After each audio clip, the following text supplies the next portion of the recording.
আগেকার দিনের পয়লা বৈশাখ ভার্সেস এখনকার দিনের পয়লা বৈশাখ। এই মানা, তোর জন্য তোর বাবা নতুন কাপড় ছিট কিনে এনেছে। এই কাপড় ছিট দিয়ে নববর্ষের দিন তোকে আমি নতুন জামা বানিয়ে দেব। মা, বাবা এবারে কি কালারের কাপড় এনেছে? লাল রঙের।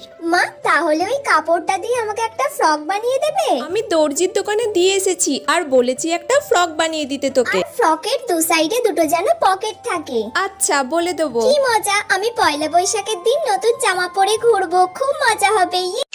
এই মানা, তোর জন্য তোর বাবা পয়লা বৈশাখে নতুন ছিট এনেছে, ওইটা দিয়ে নতুন ফ্রক তৈরি করে দেবো তো। মা, এখন আমি ছিট কিনে জামা তৈরি করে পরবো? অনলাইনে অনেক সুন্দর সুন্দর জামা পাওয়া যায় মা, আমার যেটা পছন্দ হবে আমি ওখান থেকে সেটা কিনে নেব। কি তোরা অনলাইনে জিনিস সব জামা কাপড় পরিস তোরা? আমি বুঝতে পারি না। একটা হাতে তৈরি জামা কাপড় তো ফিটিংস হয় ভালো। না মা, তোমার যদি আমাকে দেওয়ার হয় তুমি আমাকে ক্যাশ দিয়ে দিও, আমার যেটা পছন্দ হবে আমি অনলাইনে অর্ডার করে সেটা নিয়ে নেব।